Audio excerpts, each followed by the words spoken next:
नमस्कार दोस्तों, technology news channel में आपका स्वागत है दोस्तों। इस पर आपको बताएंगे हर प्रकार की खबर। आज की जो नई ताज़ा तरीन खबर है वो ये है कि पीएम मोदी ने रखी नए संसद भवन की नींव है। वो मंत्री, नेतागण और रतन टाटा भी हुए इसमें शामिल। इस प्रकार की कुछ खबर आपको बताएंगे। और अभी तक आप चैनल हमारे पर नए हैं तो इस चैनल को सब्सक्राइब कर लो और साथ ही बेल आइकन को दबा दें ताकि आपको आने वाले वीडियो का नोटिफिकेशन मिलता रहे।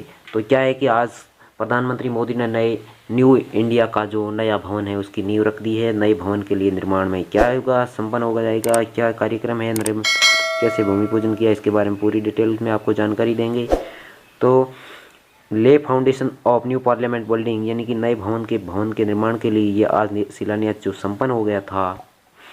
शिलान्यास कार्यक्रम में प्रधानमंत्री नरेंद्र मोदी ने भूमि पूजन किया। इंडिया गेट के पास सेंट्रल विस्टा कार्यक्रम के तहत बन रहे नए भवन के इस कार्यक्रम में बस प्रतीकात्मक तौर पर शिलान्यास होगा। इससे क्या है कि लेकिन इसका निर्माण कार्य अभी शुरू तो नहीं हुआ है, क्योंकि इस संबंध में एक याचिका पर सुप्रीम कोर्ट में सुनवाई चल रही है। संसद का यह नया भवन 20,000 करोड़ के सेंट्रल विस्टा प्रोजेक्ट का एक अहम हिस्सा है, जिसमें राष्ट्रपति भवन से इंडिया गेट तक फैले जो भी 13.4 किलोमीटर लंबे राजपथ पर पड़ने वाली सरकारी भवनों के पुनर्निर्माण या पुनरुद्धार किया जाना जरूरी है। तो इसमें कुछ 10 बातें हैं, आपको पूरी बताएंगे खबर। अब वीडियो को अंत तक पूरा देखें। पहली बात यह है कि संसद भवन के नए भवन है उसका शिलान्यास गुरुवार को कर दिया गया है और प्रधानमंत्री है वो नरेंद्र मोदी ने इस मौके पर भूमि पूजन भी किया है। तो क्या है कि इसमें पीएम मोदी है वो नए भवन की आधारशिला रखी है और इस मौके पर सर्वप्रथम प्रार्थना पढ़ी गई है। जी हाँ भाई और बहनों, मौके पर कई केंद्रीय मंत्री और वरिष्ठ उद्योगपति रतन टाटा भी मौजूद रहे थे। दूसरी बात यह है कि वैदिक मंत्रोच्चार के बीच भूमि पूजन का कार्यक्रम आरंभ हुआ। साथ ही इसके संपन्न होने के बाद शुभ मुहूर्त में प्रधानमंत्री ने परंपरागत विधि होती है उसके अनुसार ही विधान के साथ आधारशिला रखी।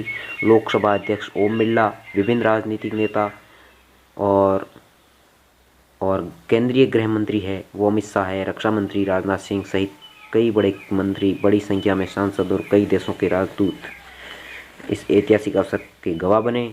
तीसरी बात यह है कि सेंट्रल विस्टा का प्रोजेक्ट है वो के तहत जो बन रही है वो 4 मंजिला इमारत बनेगी और ये 64,500 वर्ग किलोमीटर में फैली होगी। इसमें बनाने में कुल 971 करोड़ रुपए का खर्च आएगा। संभावना है कि इसका निर्माण कार्य है वो अगस्त 2022 तक यानी कि स्वतंत्रता की 75वें स्वतंत्रता दिवस पूरा कर लिया जाएगा। चौथी बात यह है कि प्रस्तावित भवन में लोकसभा के सदन में कुल यानी कि 888 सदस्यों के बैठने की क्षमता होगी।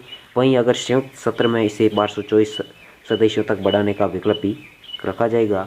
ये बहुत ही अच्छी बात है, जिसमें ये विकल्प के तौर पर अधिक सदस्य भी इसमें बैठ सकते हैं और राज्यसभा के सदन में कुल 384 सदस्य बैठ सकेंगे और भविष्य को ध्यान में रखते हुए इसमें भी जगह बढ़ाने का विकल्प रखा जाएगा। वर्तमान में लोकसभा सदन में कुल 543 सदस्य बैठ सकते हैं, वहीं राज्यसभा में कुल 245 सदस्य हैं।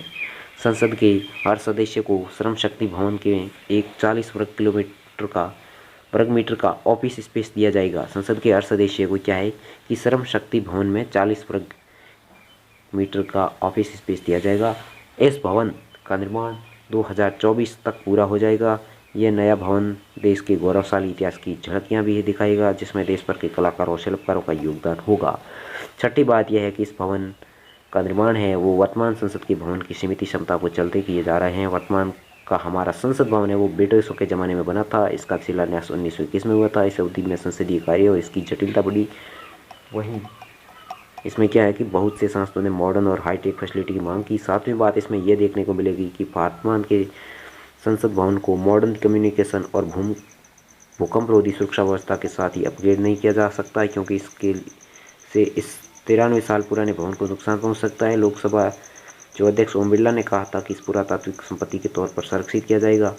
आठवीं बात इसमें यह है कि यह नया भवन संसाधन कुशल रहित प्रौद्योगिकी उद्योग कार्य करेगा, पर्यावरण अनुकूल प्रथाओं को बढ़ावा देगा, रोजगार के अवसरों का सृजन करेगा और आर्थिक मजबूती को बढ़ाएगा। इसमें उच्च गुणवत्ता वाली ध्वनि प्रणाली और दृश्य श्रेय सुविधाएं, बैठने के लिए बेहतर एवं आरामदायक व्यवस्था है, प्रभावी एवं समावेशी आपातकालीन सुविधाएं होगी इसमें। नवी बात यह है कि सरकार ने बताया कि इसके आखिरी में यमुना नदी के किनारे एक 20 एकड़ का पार्क नव भारत उद्यान बनाया जाएगा, जिसमें शानदार स्ट्रक्चर और इन्फोटेनमेंट सुविधाएं लगाई जाएगी। इसमें भारत की ऐतिहासिक गौरव, सांस्कृतिक विरासत और विज्ञान क्षेत्र में हासिल की गई उपलब्धियां दिखाई जाएगी। और इसमें जी हाँ भाई और बहनों, इसमें किन एकता में एकता और न्यू इंडिया की महत्वाकांक्षा दिखाई जाएगी। और अंतिम बात है वो 10वीं बात यह है कि पिछले हफ्ते सुप्रीम कोर्ट ने केंद्र सरकार को मामला कोर्ट में अटका होने के बावजूद आक्रामक गति से आगे बढ़ने के आरोप में फटकारा था। कोर्ट ने कहा था कि आप शिलान्यास कर सकते हैं, आप पेपर वर्क भी आगे बढ़ा सकते हैं, लेकिन कोई निर्माण कार्य नहीं होगा, एक भी पेड़ नहीं काटे जाएंगे। ये बात थी आज की न्यूज़ में। तो आज के चैनल में, आज की न्यूज़ में बस इतना ही। बने रही इस टेक्नोलॉजी न्यूज़ चैनल के साथ। धन्यवाद।